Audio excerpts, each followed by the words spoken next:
Bonjour à toutes et à tous. Ce matin, nous sommes avec Mariam Saïd Kalam, la conseillère départementale de Sada, Chirongui. Bonjour. Bonjour.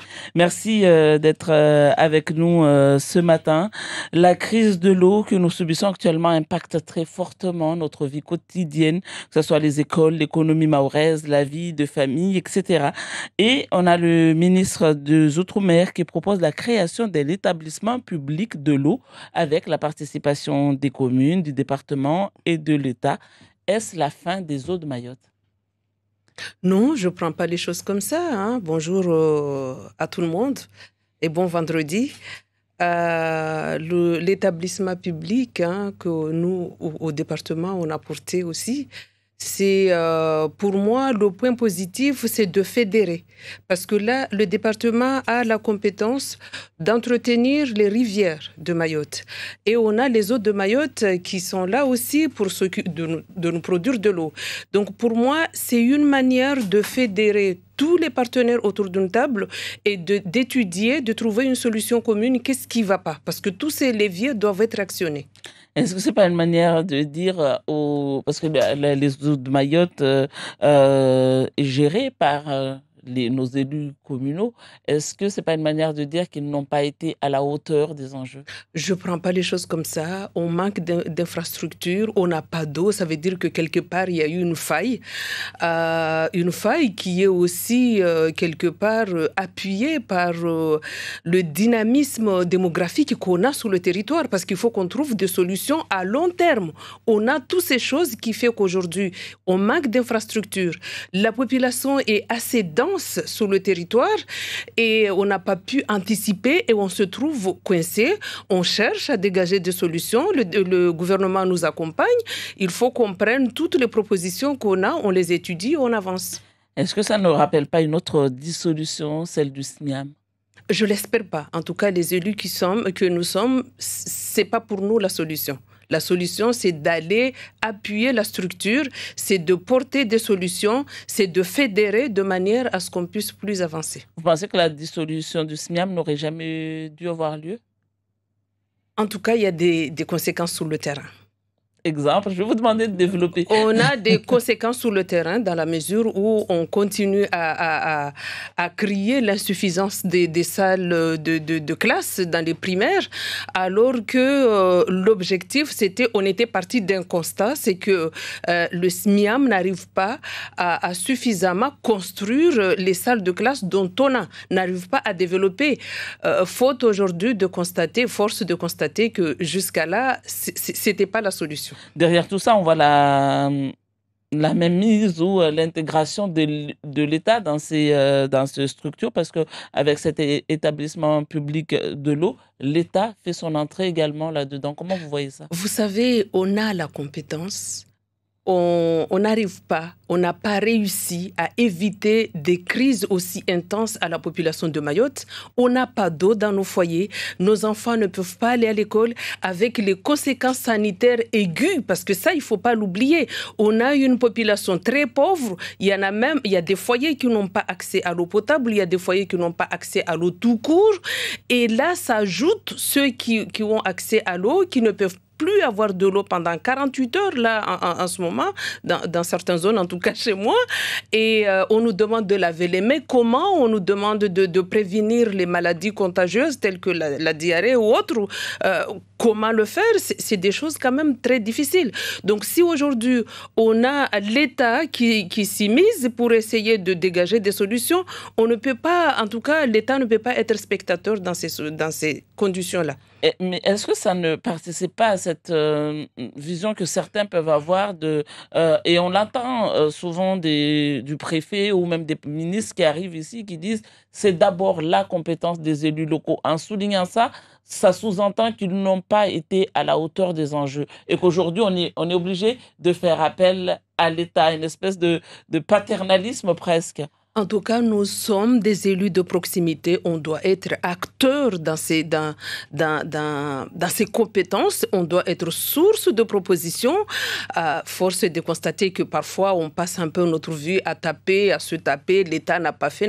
Mais c'est à nous aussi de fédérer. C'est ce qu'on fait, c'est ce qu'on essaie de faire. Je pense qu'il y a quand même eu une prise de conscience globale des élus. Tout le monde est impacté et on ne peut pas ignorer la crise de l'eau à Mayotte et ses conséquences. Vous parlez de la démographie tout à l'heure. La planification familiale est une compétence du département. Je sais que le sujet vous intéresse particulièrement. Est-ce que vous estimez aujourd'hui qu'au niveau du département, on prend conscience de l'importance aujourd'hui de maîtriser la démographie ou pas du tout?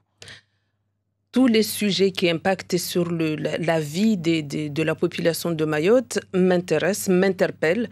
Le planning familial fait partie des compétences du gouvernement, du département. Force est de constater qu'il y a quand même un petit délaissement ces dernières années. En tout cas, on n'a pas pris la mesure des choses. L'année dernière, on était à plus de 10 000 naissances, 10 500 naissances. Pour 1000 décès, je vais dire qu'on n'arrive pas à prospecter, on n'arrive pas à prévenir les risques qui arrivent. On a parlé des écoles, on a construit des écoles, on a dissous le SMIAM, on a trouvé d'autres moyens de construire des écoles et on les voit ces chantiers à chaque fois dans nos communes. On n'arrive pas à accueillir les enfants parce qu'on n'arrive pas à savoir réellement combien d'enfants on va accueillir. Et ça impacte toutes les politiques publiques, y compris l'eau. Ça aussi, ça contribue aussi. Le dynamisme démographique à Mayotte fait partie des vecteurs qui fait qu'aujourd'hui, on n'a pas d'eau. Et qu'est-ce qu'il faut faire aujourd'hui? Il faut que nous, au département, on assure notre compétence. Vous avez tout à l'heure mentionné le fait que l'État essaye de nous accompagner. C'est aussi son rôle de voir sur le territoire les lois, les différents décrets qui nous arrivent, comment ils sont traduits sur le terrain, parce que c'est bien beau de les voter, mais il faut qu'il y ait une effectivité de droit sur le territoire, et ça manque beaucoup. J'ai proposé un document en début d'année à mes collègues. Ça a été rejeté, je ne me suis pas arrêtée là, je suis allée voir l'ARS, j'ai pris mon bâton de pèlerin pour aller voir les partenaires. Je reviens auprès de mon collègue vice-président en charge d'eux pour qu'on puisse trouver une solution, parce que je reste convaincue qu'un jour, on va être bloqué et on va venir médecin après la mort. Mariam Saïd Kalam, comment effectuer du planning familial aujourd'hui dans un territoire où la plupart de ces femmes qui viennent accoucher ici ne sont pas forcément originaires de Mayotte, elles arrivent déjà enceintes. Comment mener une campagne à destination de ces femmes? On nous a annoncé un chiffre de 8% des femmes qui arrivent, c'est l'INSEE à travers ces ondes, qui arrivent ici pour accoucher. Mais ça ne fait pas les 10 700 naissances qu'on a enregistrées l'année dernière. En tout cas, c'est de notre devoir d'informer les femmes des risques liés aux grossesses multiples, des risques liées aux grossesses précoces pour prévenir tout ça, sachant qu'on a un problème à Mayotte d'accès aux soins. Et nous, on est un territoire français. En tant que femme, on a aussi le droit, pour celles qui souhaitent accoucher par péridurale, d'en bénéficier sans pour autant que les sages-femmes soient débordées, sans pour autant que l'anesthésiste qui est là sur le territoire ne puisse pas intervenir au chevet de 10 femmes en même temps. C'est des choses qu'on comprend. Et nous, on a le droit de bénéficier de tout ça. Donc, on ne peut pas croiser les bras. Je reste convaincue que les femmes qui sont informées, averties de risques liés et de bienfaits aussi de la maternité pourront mieux faire leur choix et assurer. Est-ce que ce n'est pas tabou un peu de mener une campagne à destination des personnes qui ne sont pas en situation régulière sur le territoire? Parce que ça reviendrait à dire forcément qu'on les prend en compte.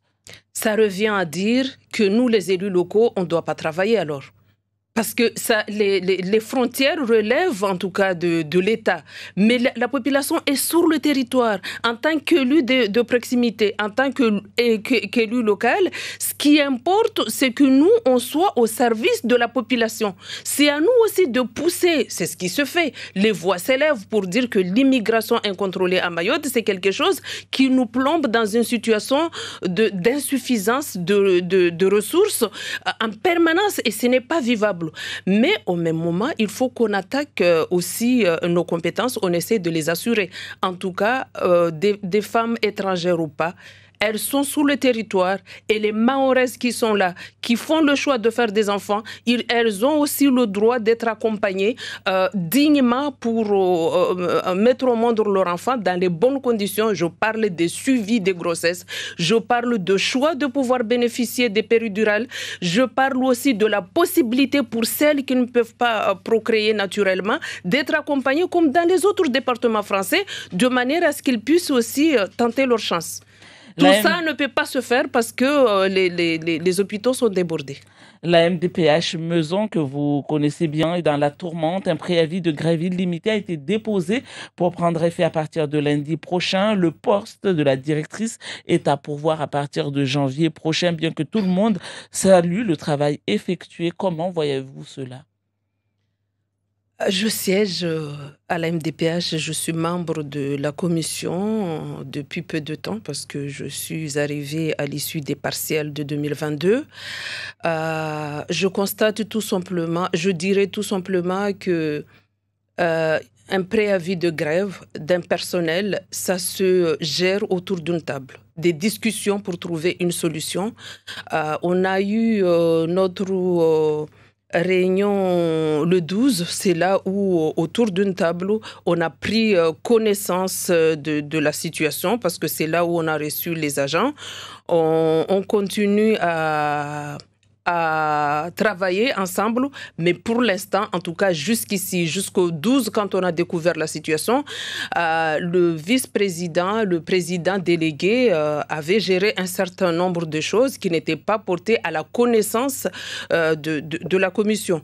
Les membres de la commission, nous les élus même qui siégeons, en tout cas moi, je l'ai découvert ces jours-là et on ne compte pas en rester là, on va voir avec lui, on va faire des réunions en aparté de manière à ce que ça soit géré. Je ne doute pas que lui, il le fait, mais pour l'instant, on n'a pas sa vision claire. Est-ce que vous êtes opposé à la fin du contrat de la directrice ? Je ne peux pas dire que je suis opposée. C'est une personne qui a exercé en tant que contractuelle. On a besoin d'elle parce qu'on sait à Mayotte ô combien on a des problèmes de recrutement. La preuve en est qu'on a plusieurs postes à la MDPH qui sont vacants. Le président a certainement, lui, des raisons, ses réserves. Maintenant, il faut qu'il sorte de ses réserves, qu'il partage ses réserves, ses observations autour d'une table, c'est-à-dire à nous, ses collègues. Il a commencé le 12, mais il faut que nous, on trouve une solution commune. C'est ce que j'espère de lui, que ce soit des solutions portées par l'ensemble de la commission technique. Vous êtes la conseillère départementale de Sada Chirungi, je l'avais dit. Vous êtes également la porte-parole du parti Renaissance. On a Mansour Kamardine qui demande à ce qu'il y ait une seconde opération Ombouchou à Mayotte. Comment comprenez-vous que tout le gouvernement n'ait pas soutenu cette opération qui était plutôt populaire ici à Mayotte ? Le gouvernement, vous parlez des différents ministères qui n'ont pas fédéré pour le porter. Je salue en revanche la fédération de l'ensemble des élus locaux qui ont salué l'opération. On a placé beaucoup notre espoir. À travers ça, il y a des choses positives quand même à l'issue de Ombouchou 1. On espère d'autres et on ne s'arrêtera pas là. On alertera et le député a raison de revenir là-dessus.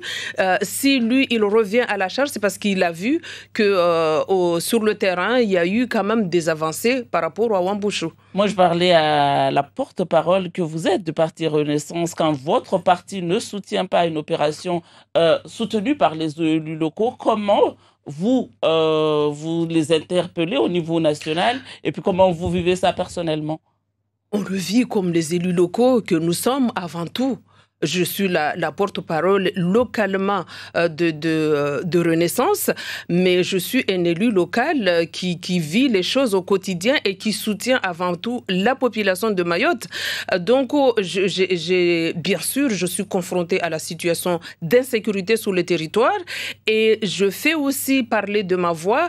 Je lance les appels, j'interpelle via tous les réseaux que je peux utiliser. On a une présidence qui revient de Paris, qui a aussi porté cette insécurité sur le territoire parce qu'on a eu une réunion ensemble où on lui a fait porter le dossier. Comment vous comprenez que le Quai d'Orsay, notamment, ne soit aussi tiraillé sur cette question? Ils sont tiraillés, ils ne sont pas au parfum comme nous, ils ne vivent pas la situation comme Le nous. Quai C'est d'Orsay? à nous en tout cas, c'est à nous de les alerter. On sait qu'on a un représentant du gouvernement ici à Mayotte, qui est le préfet, qui est aussi à chaque fois interpellé avec des documents, avec des exemples, avec la manifestation des élus que nous sommes, avec les différentes motions qu'on prend pour pousser.